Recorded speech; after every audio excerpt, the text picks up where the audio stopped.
It is day 21 on the Camino Frances, breaking it down with the help of Google Earth Pro supplemental material to the vlog series that I did 3 years ago in 2017. Today we enter a new stage of the Camino, the spiritual section of the Camino Frances from León to Santiago de Compostela. We still have up ahead Galicia and the mountain range that we had to go over before we enter it. León is a very popular city to start the Camino if you're doing it in stages. As I've mentioned in videos past, the last stage could be from León all the way to Santiago de Compostela, and it's gonna take you about 2 weeks to get there.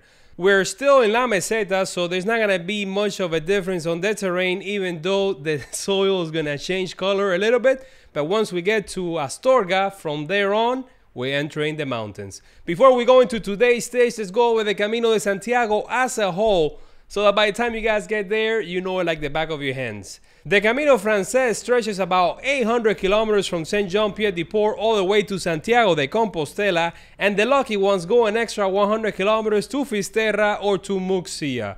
These are the major cities where you can start your trip. They are easy to get in and out. They have airports, trains, automobiles, whatever you need.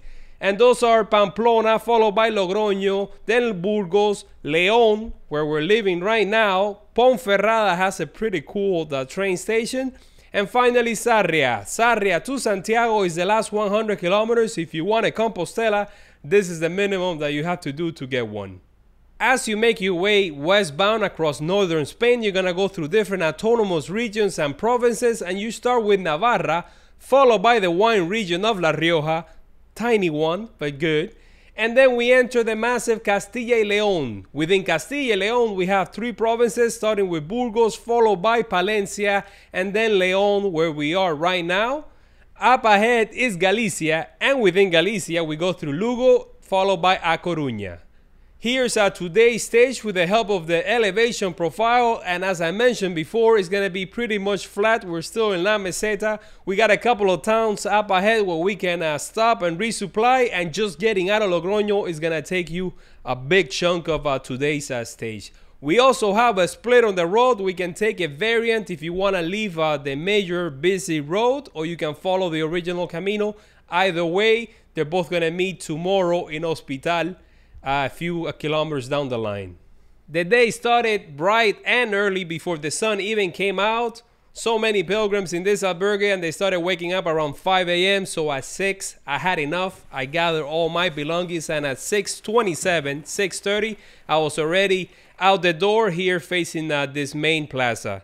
Everything was closed, so I made my way through the empty streets of León, in stark contrast to yesterday when it was just packed full of people enjoying the town. This is a major tourist attraction. This great city of León.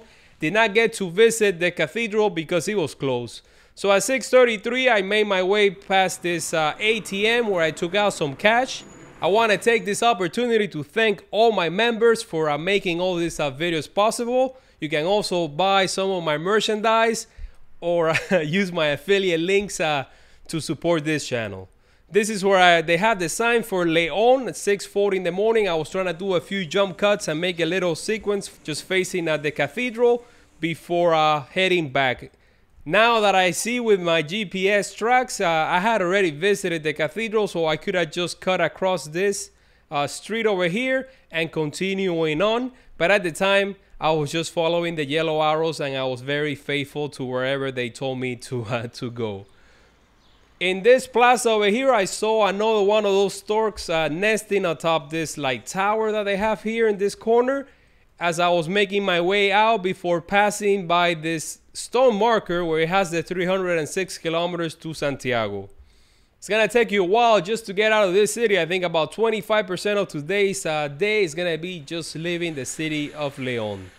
So glad that the city of León is in 3D. I just love flying through the city and getting it from another perspective. It kind of feels like the point of view that I get from my drone. This is where I reached at 7 in the morning, a split on the road. You can continue doing the Camino Frances as I was doing, but here is the beginning of another Camino, and that is the Camino Oviedo, which I will be doing next time that I go to Spain. I'm going to be doing this one from here all the way to Aviles, and then there I'm going to connect with the Camino Primitivo and go back to Santiago. That's what I have planned, but we'll see how it pans out with this pandemic. As you make your way through this plaza, here they have a pilgrim statue. They have the Parador Nacional de San Marcos next to this church. And you get to cross over this beautiful bridge, Puente de San Marcos, over the Rio Bernesga. You're not out of the city yet. As you're making your way across here, you get to walk by the train station. So if you get to León via train, this is where you get off. Now you can start the Camino right here, or you can go to the historic city center, which of course I recommend that you do. Walking through the suburbs. And then at 7:42 in the morning here, I got to this little hills, and yeah, this is not the Hobbit. These are not Hobbit houses. This is actually small bodegas that they built into like the size of the hills. They use them now just for families to gather and for celebrations, for holidays, I guess. Before you entering a mini Polígono Industrial, an industrial section. And this here is the 25 of the way for today. I got to see a stork here just flying. I took out my camera and trying to get a shot of it, even though it was a little bit out of focus.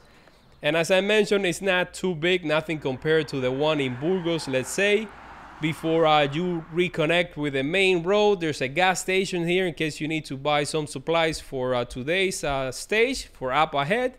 But I stopped at a bar that wasn't too far away from there just to have breakfast. So it was 8:17 in the morning, and I had the all too familiar café con leche and a croissant. They had a free Wi-Fi here. I had run out of my data plan that I bought in Paris. I think I bought for 2 weeks, 1 week in Paris and the first week of the Camino. So I was just relying on the Wi-Fi at the albergues and at the bars that they were offering it. Left the bar at 8:30 in the morning. It was 16 degrees Celsius, so it was starting to warm up. Nothing compared to the beginning of the trip when it was like close to zero. It was very cold. I wasn't prepared. I didn't have the gear for that temperature, so I was so glad that it was already warming up. Now, as you make your way out, there's a bunch of albergues here in the area, so you don't have to stick to like the city center. Some people don't even stop in major cities. They just start just on the outskirts of the city and walk all the way across and then stay on the other side, especially if it's a holiday and you know, the albergues are full or the hotels are just too expensive. But not far from here, just before we enter the split on the road, is another beautiful church. It is the Santuario de la Virgen del Camino, very modern. This church was built in the 1960s. I walked in there. There was another pilgrim from Brazil, and we saw the priest, and he gave us a stamp and a blessing before we left the church and the town.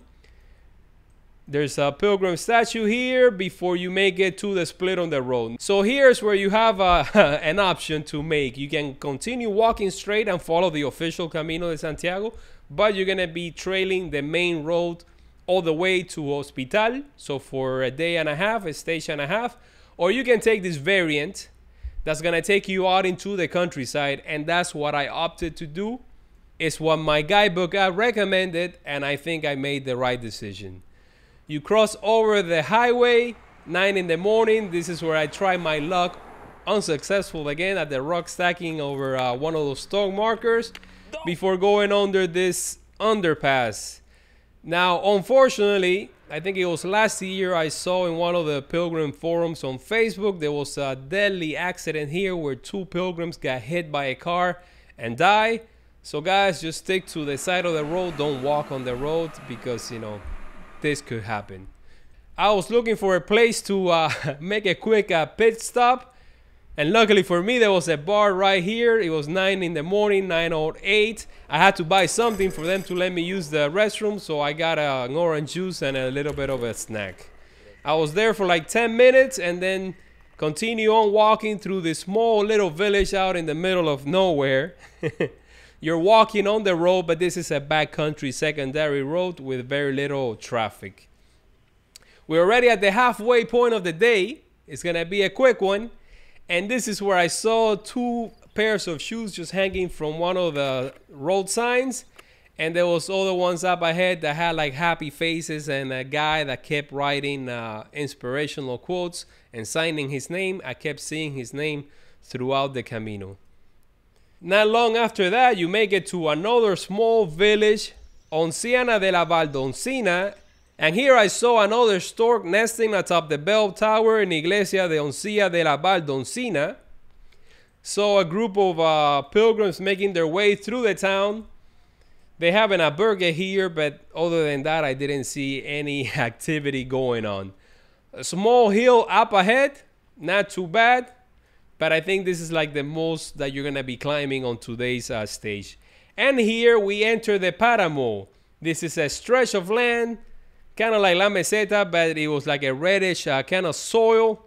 And I got to fly the drone in this spot. It was 10:08 in the morning. I wanted to get a shot of the expanding landscape. There was just nobody behind me, nobody in front of me, just the way I like it. And not long after that, by the time I was already by the 75% of the way, I was getting to the next town, and that is the town of Chozas de Abajo. This town has a very peculiar water tower and also a bell tower in Iglesia de San Martín de Tours. Right next to it, there's a bar that I did go in. It had a very Cuban theme to it, bunch of flags and Cuban rum. And behind it, they have a rest area where I stopped next to a water fountain. And this is where I took a small break just to add some water to my feet, let them air out, and then reapplied Vaseline and take care of all the hot spots on my feet.